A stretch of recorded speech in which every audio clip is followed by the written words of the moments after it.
धर्म प्रेमी बंधु, सम्यक दर्शन का प्रकरण चल रहा है और उस सम्यक दर्शन के प्रकरण में आपके लिए यहाँ पर सम्यक दृष्टि जीव धर्मात्मा जीव के कुछ लक्षण गिनाए जा रहे हैं कि धर्मात्मा जीव के अंतर्गत क्या क्या लक्षण होना चाहिए। तो लक्षणों के अंतर्गत अब यहाँ पर 7वें नंबर का लक्षण गिनाया जाता है वात्सल्य का। वात्सल्य का अर्थ होता है प्रेम, और तो वह प्रेम का वात्सल्य का शास्त्रीय भाषा में वात्सल्य कहते हैं, हिंदी भाषा में प्रेम कहते हैं। तो कहा संसार के जितने भी प्राणी हैं उन सब के प्रति हमारा एक प्रेम होना चाहिए, वात्सल्य होना चाहिए, अनुराग होना चाहिए। ऐसा अनुराग कि वह उसमें कोई स्वार्थ ना लगा हो। तो आजकल हर अनुराग में स्वार्थ लगा होता है, लेकिन धर्मात्मा के प्रति जो अनुराग या संसारी किसी भी प्राणी के प्रति अनुराग जो होता है उसमें कोई स्वार्थ नहीं लगा होता है, निस्वार्थ प्रेम होता है। ऐसा नहीं है कि हमने तुम्हारे लिए कुछ कर दिया तुम हमारे लिए भी कुछ करो, बदले में कुछ नहीं। जहां आदमी कुछ करने के बाद बदले में कुछ ना चाहे उसी का नाम निस्वार्थ प्रेम होता है।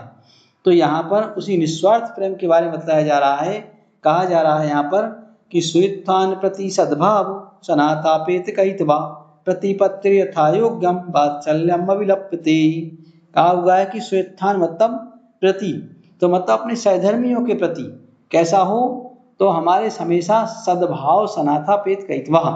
तो का सद्भाव मतलब सहधर्मियों के प्रति अच्छे भाव होना।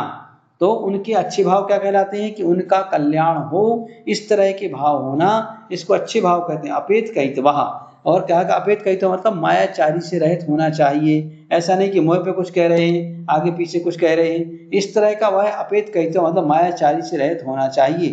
तो उनकी अपनी योग्यता के अनुसार यथा योग्यम है ना, प्रतिपत्ति वात्सल्यम उल्लप्यते, तो उनकी अपनी योग्यता के अनुसार उनका आदर सत्कार करना, इसको वात्सल्य अंग कहा जाता है कि ये वात्सल्य है।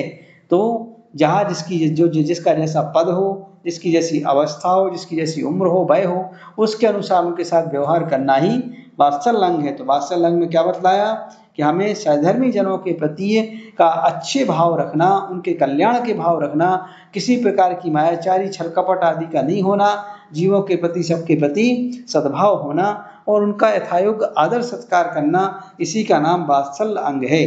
तो वात्सल्य अंग में यहाँ पर विष्णु कुमार मुनि की कथा प्रसिद्ध हुई है कि विष्णु कुमार मुनि ने कहा कि जिस समय यह कथा, इसी कथा के आधार पर रक्षाबंधन की उत्पत्ति हुई है।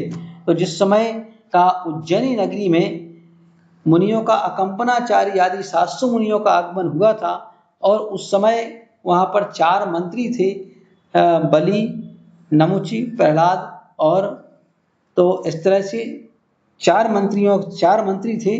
तो उन 4 मंत्रियों में से चारों मंत्री विधर्मी थे, मतलब जैन धर्म को नहीं मानते थे। बलि, बृहस्पति, प्रहलाद और नमुचि, ये चारों मंत्री जिन धर्म से बड़ा ईर्ष्या रखते थे, द्वेष रखते थे। तो द्वेष के कारण वह मंत्री, तो राजा जैसे ही मुनियों का आगमन हुआ तो सारे लोग मुनियों की दर्शन करने के लिए, उनकी पूजा करने के लिए सारा नगर उमड़ पड़ा। तो राजा ने देखा, कहा कि अरे अचानक से ये कौन सा त्योहार आ गया भाई, कि सारे लोग हाथ में पूजन की थाली लेकर के और दर्शन करने जा रहे हैं, पूजन करने जा रहे हैं। तब मंत्रियों ने बताया कि दिगंबर मुनि आए हुए हैं, उनके दर्शन के लिए, उनकी पूजन के लिए लोग जा रहे हैं। तो राजा ने कहा चलो अपन भी चलते हैं उनकी पूजन के लिए। तो मुनिराज जो संघ के नायक थे, कंपनाचारी महाराज थे, वह अवधि ज्ञानी थे और उन्होंने अपने अवधि ज्ञान से जान लिया कि संघ के ऊपर कोई उपसर्ग आने वाला है। तब उन्होंने सारे संघ को आदेश दिया कि कोई भी व्यक्ति किसी के भी आने पर, राजा आदि के आने पर भी कोई किसी से वार्तालाप नहीं करेगा, सब मौन लेकर के बैठ जाएंगे। और सब मौन लेकर के अपने ध्यान में युग में बैठ गए, कारुस्वर मुद्रा में सभी बैठ गए। राजा और मंत्रियों का आगमन हुआ, कोई साधु नहीं बोले। तो मंत्री लोग कहते हैं कि ये सब इनको कुछ आता जाता नहीं है, इसलिए ये सब मौन लो करके बैठ गए हुए हैं। इतने में एक मुनिराज सुरत सागर महाराज बाहर कहीं गए हुए थे, वहां से लौट करके आ रहे थे। तो उन्होंने उसको उनका अपमान किया। तब मुनिराज ने उनको शास्त्रार्थ में परास्त कर दिया। तो परास्त करने पर उन मंत्रियों के अंदर एक द्वेष भावना आ गई कि हम इनसे बदला लेंगे, और अर्धरात्रि के समय उन मुनिराज को मारने के लिए चारों मंत्री आ गए। और जैसी कारुसर्ग मुद्रा में खड़े हुए थे सुरत सागर मुनिराज, और जैसे उन मंत्रियों ने मारने की तलवार उठाई और नगर देवता ने उसी अवस्था में उनको कीलित कर दिया, वह ऐसे कैसे खड़े रह गए। तो चारों के चारों जब सुबह हुआ, राजा तक खबर पहुंची, तो मुनिराज ने भी जब सुबह हुआ तो नगर देवता से कहा कि भाई इनको अब क्षमा कर दो, कोई बात नहीं, जो गलती हो गई तो उसके लिए माफ कर दो, कोई बड़ी बात नहीं है, जो होना था हो गया, अज्ञानतावश हो गया, ऐसी कोई बात नहीं है। तो मुनिराज ने तो क्षमा करवा दी, लेकिन राजा ने कहा कि इन लोगों ने अपराध किया हुआ है, तो राजा ने उनको दंड देकर के और बाहर नगर के बाहर अपने मंत्री पद से हटा करके नगर के बाहर निकाल दिया। वह जाकर के का हस्तिनापुर में फिर पुनः मंत्री बन गए और वहां पद्म नाम के राजा राज्य करते थे, तो उनके यहाँ जाकर के मंत्री बन गए।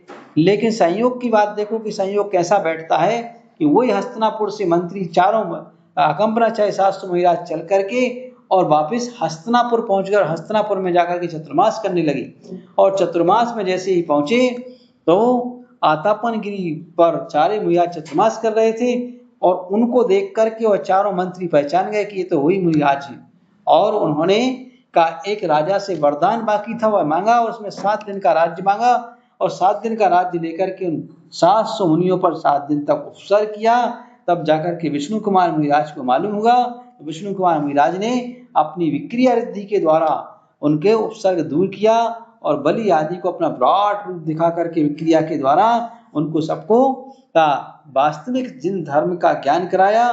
तो उसको उनका मुनिराज का रूप देख करके और उन चारों मंत्रियों ने उनके चरणों में गिर करके क्षमा मांगी। क्षमा मांग करके और वह जैन बन गए और सारे नगर वासियों ने मिलकर के उसने रक्षा सूत्र बांधा एक दूसरे को और संकल्प किया कि आज से हम मुनियों की रक्षा करेंगे, इसके लिए हम तत्पर रहेंगे।